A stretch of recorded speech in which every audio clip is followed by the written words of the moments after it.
तो जवाब देना ही होगा। उस कौम पर इन्होंने उंगली उठाया जो कौम देश के लोगों को खाना बांटता है, पानी बांटता है। जब देश में ऑक्सीजन की जरूरत थी तो ऑक्सीजन भंडारा लगाने का काम किया था। देखिए, अगर सरकार को ये चिंता सता रही है किसान कोरोना फैला रहे, जब सरकार बंगाल में चुनाव कर रही थी, एक लाखों की भीड़ जुटा रहे थे, तब कोरोना नहीं फैल रहा था। ये किसान कबू नहीं मोदी डोलेगा और तू तो भले डोल जाए और तुमको लिजा के जाएंगे, ये किसान नहीं डोलेगा। सिख कौम ही ऐसा है जो लोगों को मदद करता है, उस पर ये सरकार ने उंगली उठाया है, उसको भी इसका खमियाजा भुगतना पड़ेगा। एक देखा होगा, अपना दिखाई नहीं दे रहा है। आप देखिए जिस प्रकार कोई शिकारी, ये इस समय किसान यहाँ पे सरकार को घेरे हुए बैठे शिकारी की तरह। अभी भी तुमने घर से कुछ नहीं देना, तुम ये तीनों कानून जब हमको जरूरत नहीं तो क्यों तीनों कानून देता है? अरे हम ये काले कानूनों की जरूरत ही नहीं है। जो आज हमारे साथ नहीं कल देखो वो पछताएंगे। सरकार के काले कानूनों का, सरकार के काले कामों का हम काला दिवस मनाएंगे। किसानों के लिए जितना बड़ी कोरोना महामारी बीमारी नहीं है, उससे बड़ी बीमारी ये तीनों कृषि कानून है। अगर ये देश में कृषि कानून लग जाता है तो देश का किसान भूखे मर जा रही है। इनके अंदर द्वंद्व चल रहा है, अभी आपस में लड़ेंगे। बीजेपी सरकार के अंदर ही आज एक गुट ऐसा जो किसानों के साथ खड़ा हुआ है, एक गुट ऐसा जो सरकार की साजिशों के साथ खड़ा हुआ है। तो अब इनमें आपस में वाहेगुरु जी का खालसा वाहेगुरु जी की फतेह। साथ संगत जी दास सिंह न्यूज़ चैनल देखने वाली संगत का स्वागत है। थोड़ा दास गुरप्रीत सिंह और असी खड़े हैं गाजीपुर किसान मोर्चे थे और इत्थे अज पोल सी ब्लैक डे मतलब काला दिन इन्होंने मनाया है इत्थे अज। तो असी इत्थे इन्हां दे स्टेज है गाजीपुर का, इत्थे बिल्कुल अपोजिट साइड असी खड़े हैं। थोड़ी आवाज थोड़ी प्रॉब्लम आ रही होगी आवाज में। और इत्थे बाबा जी का लंगर अज इन्होंने 6 महीने इत्थे हो गए ने, 6 महीने तो आ लंगर इदा ही चल रहे हैं। चलता 550 साल तो रहे पर अज भी आ लंगर रुकया नहीं, चलता पाया है। तो चल रहा संगत जी, थोड़े किसानों नाल गलबात करते हैं कि आज का दिन कितना मना रहे हैं। चलो चल रहा संगत करो निकले 6 महीना पहले, आज 6 महीने पूरे हो गए। तो सरकार नूं की कहोगे? सरकार ਨੂੰ ਇਹ ਅਸੀਂ ਆਖਣਾ ਚਾਹੁੰਦੇ ਹਾਂ ਵੀ ਬਾਤ ਸਾਡੀ ਮੰਨ ਜਾਏ। ਹੁਣ ਬਹੁਤ ਟਾਈਮ ਹੋ ਗਿਆ ਔਰ ਜੋ ਸਰਕਾਰ ਗੱਲ ਨਹੀਂ ਮੰਨਦੀ ਤੇ ਸਰਕਾਰ ਬਹੁਤ ਘਾਟੇ 'ਚ ਜਾਏਗੀ। ਆਓ ਮੈਂ ਤੇ ਇਹ ਆਨਾ ਵਾਂ प्रधान मंत्री जी, और ऐसा तू प्रधानमंत्री बना है जैसे तुमने अपनी घरवाली की सेवा नहीं करी, आपकी माता की सेवा नहीं करी। तेरी माता ने जन्म दिया, मोदी जी जन्म दिया, और माता पिता की सेवा नहीं कर सकता तो जनता की सेवा कहाँ से करेगा? आज मालूम नहीं कौन सी जून में तू होता, अरे कीड़े की जून में होता, अरे किसी जून में होता। अरे तू माता की सेवा नहीं कर सकता, घर वाली की सेवा नहीं कर सकता, और पब्लिक की सेवा तू मोदी जी किया करेगा? अरे मैं कह रहा हूँ अभी भी बात मान जा, पब्लिक की बात मान जा। और जथे पर जथे आ रहे हैं और ये तुमको मना के जाएंगे, और ये देख ले हम लोग बात का पालन करने वाले हैं। हमारे लीडर जो कह दें वो हम करते हैं और करके छोड़ेंगे। और ये देख ले, दूसरी ये बात है, तुमने हमारा लंगर बंद किया, पानी बंद किया, बत्ती बंद किया। अरे किसान डोला तो नहीं है, अरे तुमने रास्ता भी हमारा बंद किया, किसान डोला नहीं है।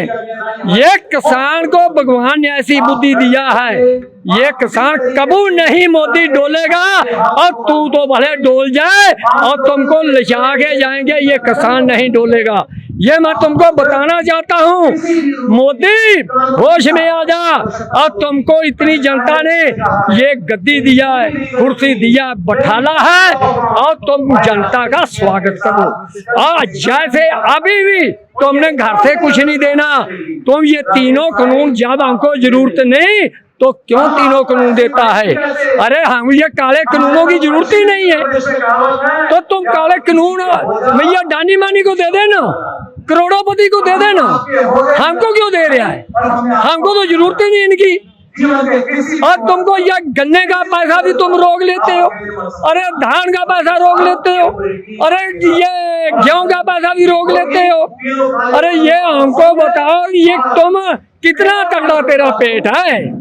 ना तो तू घर भरी को कमा के खाता है देता है, ना तो अपनी अम्मा को कमा के देता है, अरे ना तो जनता का भला कर रहा है। हमको ये बता दे, ये पैसा कहाँ इतना फेंक रहा है? करोड़ों के तुमने जाय खरीदे हैं, और तुम इतने जो करोड़ों के जाय खरीदे हैं, अरे वो जनता में तो पैसा लगाता है ना, वो क्यों पैसा इतना तुमने बर्बाद किया? करोड़ों का जहाज, 8-8 करोड़ का जहाज जो तुमने खरीद के रखा है, क्यों तुमने खरीदा है वो 8-8 करोड़ का? क्या हमको उसका जहाज की जरूरत थी? जब हमारे पास पहले काम चल रहा है तो तुमने क्यों इतना पैसा हमारे जनता का इतने करोड़ पैसा लगाया है? ये आपको नहीं लगाना चाहिए। आप अभी भी समझ जाओ, तुमने रस्तों में कील भी गाड़े हैं, तुमने हमारा कोई कमी नहीं छोड़ी। और ये देख ले, आप भी हम तुमको कह रहे हैं, और ये आज 26 तारीख है, और 26 तारीख तक की मतलब आगे भी हमारा यही जलवा हुआ था, तो तुम अब मान जाओ और इस बात को समझ जाओ। मैं फिर बार बार तुमको यही कहता हूँ, और आदमी जब आराम न सख्त होता है, 4 आदमी 4 पाई ठाते हैं। तेरी मोदी 4 पाई 4 आदमी पूरे नहीं होंगे, इतना तुम अत्याचार पब्लिक के साथ कर रहा है। आपको नहीं करना चाहिए, इतनी अत्याचार नहीं करनी चाहिए। अरे जे हम ये बताओ, इतना तुम दानी मानी को जान रहे, इतनी जनता को परेशान कर रहा है। हम रोटों के ऊपर सो रहे हैं, हम रोटों के ऊपर सो रहे हैं। 6-6 महीने हम यहाँ बैठे हैं, क्या हमको बच्चों की जरूरत नहीं है? अरे क्या हमारा फसल नहीं है? क्या हमको घर काम नहीं है? और रोटों के ऊपर तुम हमने सवा रहे हो। मेरा तो ये ख्याल है, हम तो रोड के ऊपर भी सोते हैं, तेरी तो दमंजल में भी आंख नहीं लगती होगी, अब तुम दमंजल में भी नहीं सोते होगे। तो तुम इस बात को समझो, और ये तुम अब आने वाले समय के ऊपर नहीं तीनों कानून वापस लेते तो इससे फिर और तुमको जलवा दिखाया जाएगा। मतलब किसान पीछे नहीं हटेगा, तीनों कानून वापस करवा के तो आपने काला झंडा क्यों पकड़ा? आज किसानों के आंदोलन करते हुए 6 महीने हो गए, और आज हम लोगों ने काला झंडा लेकर विरोध प्रदर्शन किया है। और यहाँ विरोध प्रदर्शन के माध्यम से सरकार को हम लोगों ने संदेश देने का काम किया है कि मोदी जी, हम 6 महीने हो गए आंदोलन करते हुए, अगर हमारी मांग पूरी नहीं करते हैं, तीनों कृषि कानून रद्द नहीं करते हैं, MSP पे कानून नहीं बनाते हैं, तो इसी तरीके से आंदोलन हमारा जारी रहेगा, और तब तक जारी रहेगा जब तक हमारी मांग पूरी नहीं हो जाती है। और एक बात खुद सुन ले मोदी जी, हम 2024 तक भी बैठने को तैयार हैं। जब तक हमारी मांग पूरी नहीं हो जाती है, तब तक हमारा आंदोलन खत्म नहीं होने वाला है। हम डरने वाले नहीं हैं, हम झुकने वाले नहीं हैं, रुकने वाले नहीं हैं। हम अपने लड़ाई को लेकर अडिग हैं, लड़ेंगे और जीतेंगे भी। किसी शायर ने कहा है, जंग में कागजी अपराध से क्या होता है, हौसला लड़ता है तादाद से क्या होता है। इस गुंगी बहरी सरकार के खिलाफ हम लड़ेंगे, ये तीनों कृषि कानून के खिलाफ लड़ेंगे, हम मरते दम तक लड़ेंगे। जब तक हमारी मांग पूरी नहीं हो जाती है, तब तक हमारा आंदोलन जारी रहेगा। तो सरकार तो कह रही है किसान नहीं है, कुछ लोग यही कह रहे हैं। आप बताइए ना, 6 महीने हो गए, 6 महीने हो गए, कौन नकली किसान है ये सरकार बताए। आज कोरोना महामारी में सब अपने अपने घरों में परिवार के साथ बैठे हुए हैं, लेकिन अभी भी किसान अपने घर परिवार, बीबी बाल बच्चा, फैमिली, खेती बाड़ी, तमाम चीज को छोड़कर इस बॉर्डर पे बैठा हुआ है। इससे बड़ा देशभक्त कोई नहीं हो सकता है साथियों, इससे बड़ा देशभक्त कोई नहीं हो सकता है। मोदी जी से कहना चाहता हूँ, मोदी जी, अगर सचमुच में कोरोना महामारी है तो किसानों की मांग पूरी कर दीजिए, किसान अपने अपने घर जाने का घर चले जाएगा। एक बार और सुन लीजिए, किसानों के लिए जितना बड़ी कोरोना महामारी बीमारी नहीं है, उससे बड़ी बीमारी ये तीनों कृषि कानून है। अगर ये देश में कृषि कानून लग जाता है तो देश का किसान भूखे मर जाएगा, और देश का आम नागरिक जो इतने बड़े छोटे छोटे पैकेट में 40 रुपए का 100 ग्राम 200 ग्राम चावल खरीदेगा, इस देश का आम नागरिक मर जाएगा। इसलिए मैं देश की जनता से कहना चाहता हूँ, किसानों के साथ खड़े हो जाइए, नहीं तो किसान हारेगा ये आंदोलन, तो किसान नहीं हारेगा, ये देश हारेगा। क्योंकि किसान ही खेती करता है तो किसानों के उपजाए हुए अनाज से देश के लोग खाते हैं। आप बताइए ना, यही सरकार पहले कहती थी ये किसान नहीं है, खालिस्तानी है, पाकिस्तानी है, ये आतंकवादी हैं, लेकिन आपने देख लिया 6 महीने तक किसान आंदोलन करते रह गए। क्योंकि अगर खालिस्तानी पाकिस्तानी रहते तो भाग जाते, लेकिन इससे बड़ा देशभक्त कोई नहीं हो सकता है। मोदी सरकार को तो जवाब देना ही होगा। उस कौम पर इन्होंने उंगली उठाया जो कौम देश के लोगों को खाना बांटता है, पानी बांटता है। जब देश में ऑक्सीजन की जरूरत थी तो ऑक्सीजन भंडारा लगाने का काम किया था। सिख कौम ही ऐसा है जो लोगों को मदद करता है, उस पर यह सरकार ने उंगली उठाया है, उसको भी इसका खमियाजा भुगतना पड़ेगा। एक देखा होगा आपने, 25 साल का लड़का ऑस्ट्रेलिया में रहता है, नवनीत, उसको गोली मार दिया गया था ITO पे 26 जनवरी का। हम भी साथ में थे, लेकिन अभी भी उसके परिवार से मोदी जी मिलने का काम नहीं किए हैं। हम शहादत दिए हैं, हमने कुर्बानी दी है, 400 भाइयों ने हमारी कुर्बानी दे दी है। इसलिए कुर्बानी नहीं दी है कि हम अपने घर भाग जाएंगे, हम उनकी कुर्बानी को बेकार नहीं जाने देंगे। हम लड़ेंगे, आखिरी सांस तक लड़ेंगे इस काले कानून के खिलाफ, और ये गूंगी बहरी सरकार को जगा कर ही जाएंगे। आपने सोशल मीडिया पर देखा होगा, ट्विटर, फेसबुक और तमाम चीजों को बंद करने की बात चल रही है। तो मैं एक बात पूछना चाहता हूं मोदी जी, अगर आपको बंद करना है तो बड़ी बड़ी जो मेन स्ट्रीम मीडिया है, न्यूज चैनल, उसको बंद कर दो। जो स्टेडियो में बैठकर दिन रात हिंदू मुस्लिम सिख ईसाई करते रहती है, वो बंद करना है तो उसको बंद कर दो।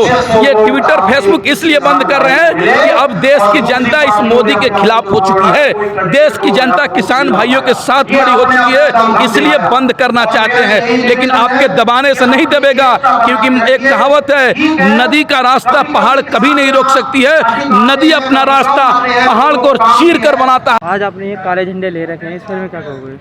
देखिए, देश में जो अहंकारी सरकार चल रही है, जिसने सारे देश को बर्बाद कर दिया, और देश के, अब ये देश के अन्नदाता जो पूरे देश को खिलाता है, पूरे देश की अर्थव्यवस्था का बोझ उठाता है, अब ये उसको भी गुलाम बना देना चाह रहे हैं। और आज हमें इस सरकार से लड़ते हुए करीब 6 महीने पूरे हो गए। उसी के ऊपर मैंने ये कुछ लाइनें लिखी हैं और मैं आपके माध्यम से मैं ये सुनाना चाहूँगा। मेरा नाम सुरेंद्र पाल सिंह, जिला बुलंदशहर के शिकारपुर विधानसभा क्षेत्र में हुड़तला गांव का निवासी हूँ। अब तक 56 कविता मैं आंदोलन के लिए लिख चुका हूँ, उन्हीं में से एक आपके माध्यम से रखूँगा। सरकार के काले कामों का, सरकार के काले कामों का हम काला दिवस मनाएंगे। कृषि के काले कानूनों को, कृषि के काले कानूनों को हम लड़के खत्म कराएंगे। सरकार के काले कामों का हम काला दिवस मनाएंगे। 6 महीने पूरे हो गए, 6 महीने पूरे हो गए काले अंग्रेजों से लड़ने में। 6 महीने पूरे हो गए काले अंग्रेजों से लड़ने में। मिलकर सब एक साथ रहे तो, मिलकर सब एक साथ रहे तो इनको मार भगाएंगे। सरकार के काले कामों का हम काला दिवस मनाएंगे। कृषि के काले कानूनों को हम लड़के खत्म कराएंगे। इनकी साजिश नहीं समझे तो, इनकी साजिश नहीं समझे तो आपस में हमें लड़ाएंगे। सरकार के काले कानूनों का हम लड़कर खत्म कराएंगे। देश की सारी जनता अब तो देखो इनके खिलाफ हुई। देश की सारी जनता अब तो देखो इनके खिलाफ हुई। जो आज हमारे साथ नहीं, जो आज हमारे साथ नहीं कल देखो वो पछताएंगे। सरकार के काले कानूनों का, सरकार के काले कामों का हम काला दिवस मनाएंगे। यदि आज लड़ाई हार गए हम, यदि आज लड़ाई हार गए हम, चालों को इनकी नहीं समझे। यदि आज लड़ाई हार गए हम, चालों को इनकी नहीं समझे।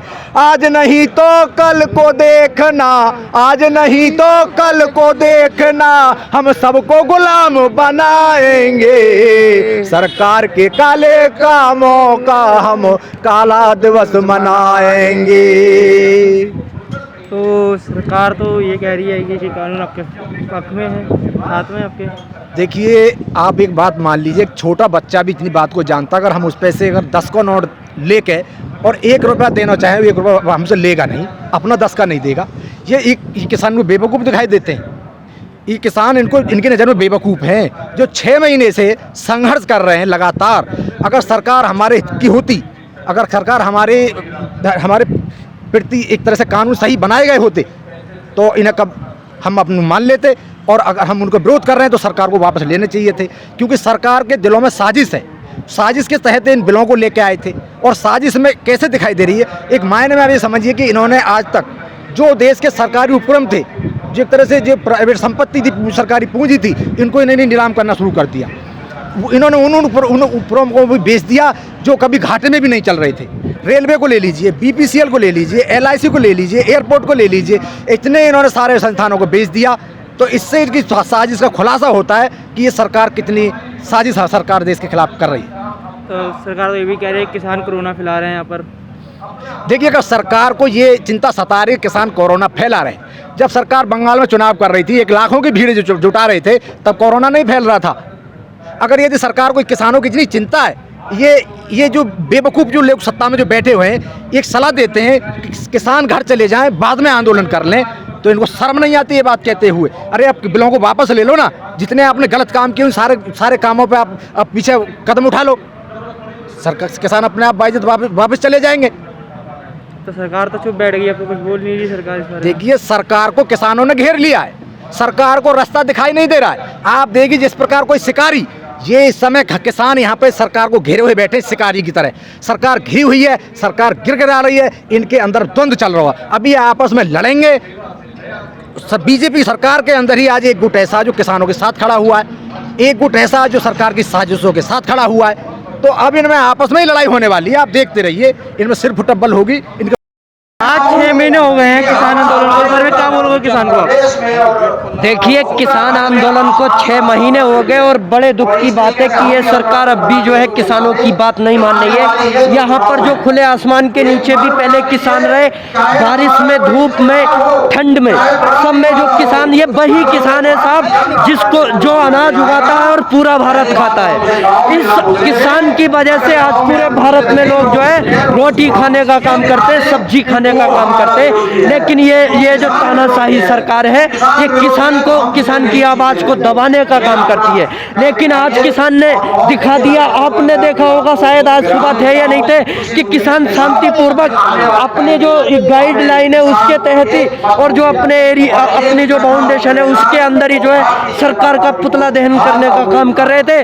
उस टाइम जो है पुलिस आकर वहां पर जो है किसानों की आवाज को, किसानों से पुतला छीनने का काम कर रही थी। लेकिन किसान डरने वाला नहीं है। किसान ने जो है वो पुतला जो फूंका और अपना जो मकसद है, अपना जो जीत है, जो अपनी जो काला विरोध, जो ब्लैक डे मनाने का वो मकसद पूरा किया। किसान डरता नहीं है साहब। और आपने देखा होगा कि ये अभी तो 6 महीने हुए, लेकिन हमारे राकेश जी ने कह दिया है कि ये आंदोलन अगर 22 तक चलता है, 22 तक रहेगा किसान, 24 तक चलता है, 24 तक रहेगा किसान तब तक घर नहीं जाएगा जब तक कि ये काले कानून वापसी नहीं हो जाते। आप देख रहे होंगे कि सरकार जो है ये कह देती है कि भीड़ इकट्ठा कर रहे हैं किसान, किसान बीच में कहती है कि भीड़ नहीं है, किसान आंदोलन में भीड़ नहीं रही, तो ये जो किसान तो भीड़ नहीं इकट्ठी करते। आप देख रहे हैं काफी सारे किसान जो यहाँ पर ये टेंटों में थे, इतनी तादाद में लोग टेंटों में रहते हैं रोज, लेकिन ये कहते हैं कि भीड़ नहीं रही। लेकिन यही जो सरकार है जो प्रोटोकॉल बनाती है, जो सोशल डिस्टेंसिंग की बात करती है, अगर बंगाल के अंदर चुनाव होते तो वहाँ पर जो सभाएं करने का काम करते हैं और लाखों जनता को वहाँ पर देखकर ये कहने का काम करते कि जब मैं आप लोगों को इतनी तादाद में देखता हूँ तो मुझे खुशी होती है। लेकिन वही जो उत्तर प्रदेश में चुनाव होते वहाँ पर जो लगभग 600 टीचर जो उसमें संक्रमित होकर मर जाते हैं। तो इस तरह के उसमें जो है ये प्रोटोकॉल या कोरोना महामारी को